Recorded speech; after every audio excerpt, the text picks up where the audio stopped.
Appreciate you being here this afternoon, and I'm here with the Transport Minister Joe Haylen to announce that we've struck an agreement with the combined rail unions in New South Wales to ensure that trains will be operating this weekend. Obviously, that means that those that need to use the rail network tomorrow and over the weekend can use it. That's good news for commuters in New South Wales. I need to also say that intensive bargaining will begin between the government and unions in New South Wales over the next 2 weeks, with a view from all sides to get a long-term deal across the unions that cover rail in the state that will last multiple years. We believe that there's enough good faith in the room to get that agreement in a short space of time, and the government and the unions have committed to that. We're hopeful that we can have a breakthrough in that very soon, but obviously the detailed work is yet to come. The unions have asked the government, and I've agreed, to run as many 24-hour train services this coming weekend as possible. We are working with Transport for New South Wales to ensure that crews, operations are in place and are available to do just that.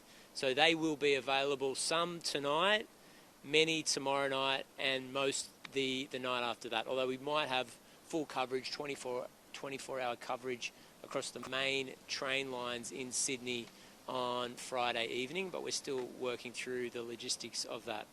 Fortunately, the union has also agreed to not apply 109 industrial bans as of Monday through that intensive negotiation with the New South Wales government, which we're grateful for. It means that we avoid industrial action now and means that we can get in the room to nut out a good faith deal between the unions and the government to have an enduring agreement. We're very grateful that this agreement is in place for the weekend, and we're hopeful for a longer term award and agreement in the coming days. Once again, I want to apologise to the commuters of Sydney, those that rely on public transport in the state. Whilst I acknowledge that thus far there hasn't been disruption for the millions of people that use public transport, there would have been thousands of people that made alternative arrangements on Friday and Saturday and will prefer to go down and use those other alternative forms of transport. I apologise for that. We genuinely don't want disruptions to the transport network, whether they actually come into effect or not. So I'm hopeful that the 2 weeks of intensive bargaining reaps an agreement. I'm confident that both sides go into that bargaining with good faith, and hopefully we'll have more to announce about an agreement with the combined rail unions in the coming days. And I'll pass over to the Transport Minister. Thanks, Premier. I am pleased that we've been able to reach an agreement with the unions, meaning that Sydney-siders can get where they need to go on Friday and Saturday over this weekend. We apologise for the uncertainty that this presented for passengers across the weekend and that people have had to make alternative arrangements. But that was a better scenario than not having notice, and we want to always do our very best to give passengers the information that they need. The good news is, though, that they can get where they need to go this weekend, as we have reached that agreement with the union.